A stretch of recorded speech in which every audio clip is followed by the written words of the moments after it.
Hello दोस्तों, नमस्कार। Welcome to my YouTube channel. तो दोस्तों, आज हम पढ़ेंगे साइकोलॉजी डीएड एचआई का 1.3 पॉइंट, जिसका नाम है importance of principle of psychology for the educators of children with disabilities, जिसको हिंदी में हम कहते हैं अक्षमता से ग्रसित बालकों के अध्यापकों के लिए मनोविज्ञान के सिद्धांतों का महत्व। यानी जो अक्षमता वाले बालक है, तो उनके लिए जो अध्यापक होंगे, उनके लिए क्या क्या सिद्धांत है, इनके बारे में डिस्कस करेंगे। तो स्टार्ट करते हैं।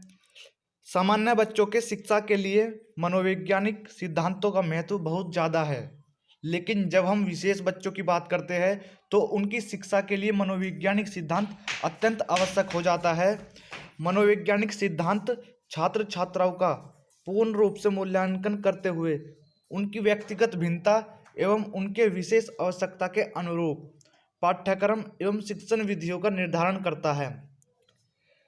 शिक्षक इन सिद्धांतों का प्रयोग करते हुए विशेष आवश्यकता वाले छात्र छात्राओं को सही ढंग से शिक्षा दे सकते हैं।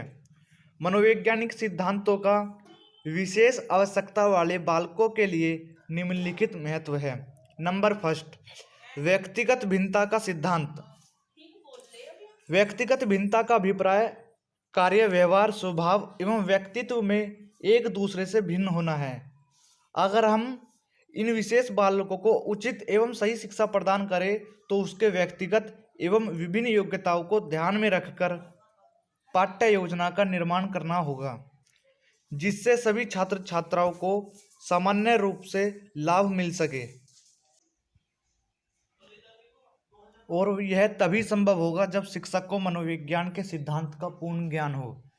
अब चलते हैं नंबर 2 पॉइंट पे, जिसका नाम है लचीलेपन का सिद्धांत।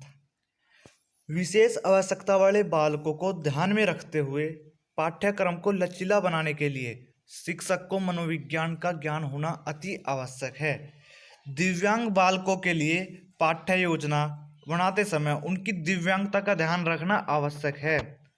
पाठ्यक्रम में को उनकी आवश्यकता के अनुरूप परिवर्तन कर देना चाहिए, जिससे वह पाठ्यक्रम को सरल तरीके से समझ सके।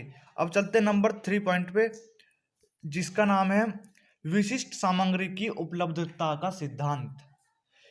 विशिष्ट बालकों की आवश्यकता के अनुसार शिक्षण सामग्री का प्रबंध करना होगा, जिससे विशेष आवश्यकता वाले छात्र छात्राओं को सही समय पर प्राप्त हो सके। अतः शिक्षक को ध्यान रखना होगा कि कोई भी ऐसी शिक्षण सामग्री का प्रयोग ना करे जो ऐसे बालकों को आसानी से उपलब्ध ना हो पाए या ना हो सके। अब चलते हैं नंबर 4 पॉइंट पे, जिसका नाम है स्नेहपूर्ण एवं सामान्य बुद्धि पूर्ण व्यवहार का सिद्धांत। विशेष आवश्यकता वाले बालकों के साथ शिक्षक का व्यवहार स्नेहपूर्ण होना चाहिए। विशेष बालकों की समस्या को सहानुभूतिपूर्वक समझना चाहिए तथा उनकी आवश्यकताओं का समाधान स्नेहपूर्वक करना चाहिए। अब चलते नंबर 5 पॉइंट पे, जिसका नाम है प्रोत्साहन का सिद्धांत। विशेष आवश्यकता वाले बालक अपनी अक्षमता के कारण किसी कार्य को करने में हतोत्साहित, निराश दिखाई देते हैं। ऐसी स्थिति में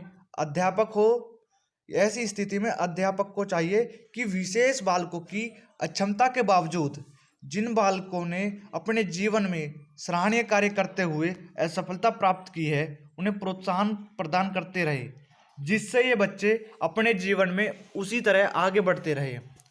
अब चलते नंबर 6 पॉइंट पे, जिसका नाम है धनात्मक अभिवृत्ति का सिद्धांत।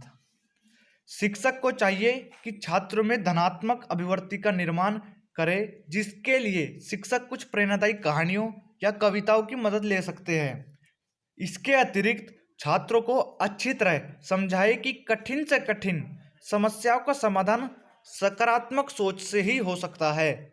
ऐसा करने से बच्चे विभिन्न कठिनाइयों का समाधान सकारात्मक सोच के साथ करने योग्य बन जाते हैं।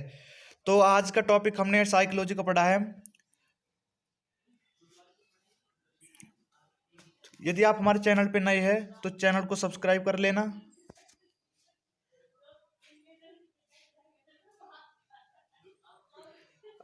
आज का हमने साइकोलॉजी का पॉइंट पढ़ा है 1.3, जिसका नाम है importance of principle of psychology for the educators of children with disability.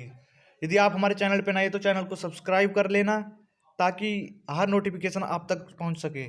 धन्यवाद।